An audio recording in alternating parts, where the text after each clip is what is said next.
शाम करीब 4 बजे दिल्ली में प्रवर्तन निदेशालय के दफ्तर में वाड्रा से ये पूछताछ हो सकती है। सूत्रों के मुताबिक वाड्रा के खिलाफ ये मामला गैर कानूनी तरीके से विदेशों में संपत्ति रखने से जुड़ा है। ईडी की पूछताछ से पहले बीजेपी ने कांग्रेस और रॉबर्ट वाड्रा पर बड़ा हमला बोला है। बीजेपी ने आरोप लगाया कि लंदन में रॉबर्ट वाड्रा की 8 से 9 बेनामी संपत्ति है। बीजेपी का कहना है कि एक बंगले की कीमत 19 लाख पाउंड, दूसरी संपत्ति की कीमत करीब 40 लाख पाउंड और तीसरी संपत्ति की कीमत करीब 50 लाख पाउंड है। इसके अलावा लंदन में 6 और फ्लैट भी हैं। बीजेपी ने यह भी आरोप लगाया है कि डिफेंस डील में मिलने वाली दलाली से इन संपत्तियों को खरीदा गया है। बीजेपी ने सवाल उठाया कि आखिर एक रोडपति कुछ ही दिनों में करोड़पति कैसे बन गया। कांग्रेस की प्रथम फैमिली बेल फैमिली है, इसका पोस्टर हर हिंदुस्तानी के दिल पे चिपक गया है। हर हिंदुस्तानी आज जानता है कि इस परिवार ने गरीबी हटाओ के नाम पर केवल और केवल अपनी गरीबी हटाई है। एक रोडपति कुछ वर्षों में करोड़पति कैसे बन गया, इसका उत्तर कौन देगा? ये जो रॉबर्ट वाड्रा रोडपति था, 1 लाख रुपए इसके पास कंपनी खोलने के लिए नहीं थी। आज पूरे विश्व में इसके फ्लैट बने हुए हैं। ये कहां से फ्लैट बने रॉबर्ट वाड्रा के? कौन देगा इसका जवाब? ये रॉबर्ट वाड्रा जी का जो 12 ब्रैंटन स्क्वायर का घर है 19 करोड़ का, अब तो 8-9 प्रॉपर्टी हो गई है। ये तो एक प्रॉपर्टी में दिखा रहा हूं, उसके बेसमेंट का रिफर्बिशिंग प्लान है कि किस किस प्रकार से सारे ऐशो आराम से लैश करना है। ये एक प्रॉपर्टी प्लान है जो कि उसी ईमेल में आया। ये बेसमेंट था, अब ये ग्राउंड फ्लोर है। ये जो करप्शन के फाउंडेशन के ऊपर बेसमेंट और उसके बाद ग्राउंड फ्लोर, फर्स्ट फ्लोर खड़े हैं, this is what the real story of Congress is all about. वाकई करप्शन कांग्रेस पार्टी का कोर एजेंडा रहा है। हमने देखा 2 अपराधियों के पोस्टर लगे हुए थे कांग्रेस पार्टी के दफ्तर के सामने। दोनों ही अपराधी बेल पे बाहर हैं। 5,000 करोड़ रुपए गबन करके नेशनल हेराल्ड केस में और 600 करोड़ रुपए इनकम टैक्स नहीं भर के राहुल गांधी जी अपराधी नंबर 1 और उसी पोस्टर में अपराधी नंबर 2 जो आज पेशी जिनकी हो रही है ईडी के सामने, रॉबर्ट वाड्रा।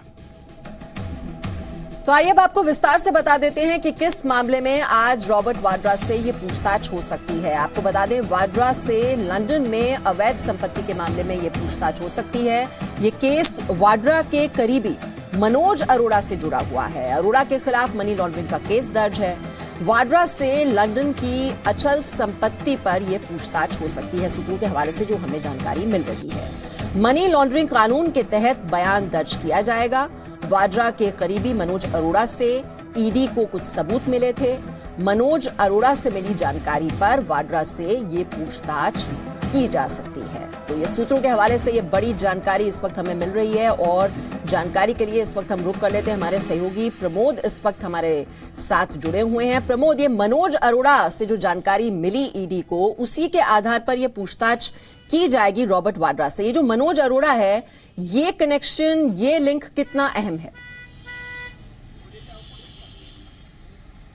देखिए, मनोज अरोड़ा रॉबर्ट वाड्रा का बेहद करीबी है। वो रॉबर्ट वाड्रा के सारे कामों के बारे में जानता है, उसका राजदार है और उसके खिलाफ मामला दर्ज होने के बाद लगातार मनोज अरोड़ा को समन कर रही थी ईडी, लेकिन वो बार बार उन समन को लेने के बाद भी इन्वेस्टिगेशन ज्वाइन नहीं कर रहा था। और कुछ दिन पहले ही जब नॉन बेलेबल वारंट इश्यू कराने के लिए ईडी कोर्ट में आई थी, तो कोर्ट ने कहा था कि आप इन्वेस्टिगेशन ज्वाइन करो। आज 6 फरवरी तक उन्हें एंटीसिपेटरी बेल दे दी थी कि अगर आप इन्वेस्टिगेशन ज्वाइन करते हैं तो आपकी अरेस्टिंग नहीं होगी। आज एंटीसिपेटरी बेल के आखिरी दिन था, आज कोर्ट में पेश किए गए। इसके बाद ईडी ने भी अपोज नहीं किया और उसको अगली सुनवाई 16 तारीख तक मुकर्रर कर दी। वहीं ईडी ने रॉबर्ट वाड्रा के मामले में कोर्ट में कहा था कि मनोज अरोड़ा से जब पूछताछ की गई थी तो हमें काफ़ी सारी लीड्स मिली है कि 2009 में एक पेट्रोलियम कॉन्ट्रैक्ट हुआ था जिसके एवज में 1.9 मिलियन पाउंड जो है वो सिंटेक्स इंटरनेशनल कंपनी के पास गया था और उस पैसे से काफ़ी सारी बेनामी संपत्ति खरीदी गई थी, जो कि कंपनी है वो संजय भंडारी की है जो आम डीलर है और उसमें 6 फ्लैट है, विला है और एक घर है।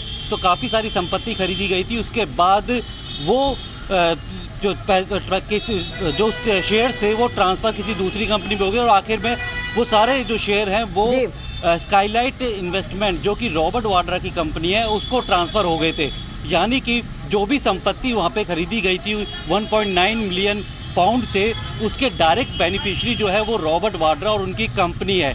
इसके बारे में इनकम टैक्स को भी जब संजय भंडारी प्रमोद, बीजेपी की ओर से बकायदा प्रेस कॉन्फ्रेंस की गई संबित पात्रा ने और ये सारा जो कनेक्शन है वो बताया है और किस तरह से जो डिफेंस डील है, पेट्रोलियम डील से ये जो किकबैक्स मिले और उसका इस्तेमाल किया गया है प्रॉपर्टी खरीदने में, इसका पूरा ब्यौरा, पूरी जानकारी संबित पात्रा की ओर से दे दी गई और अब ये जवाब देना मुश्किल हो जाएगा रॉबर्ट वाड्रा के लिए।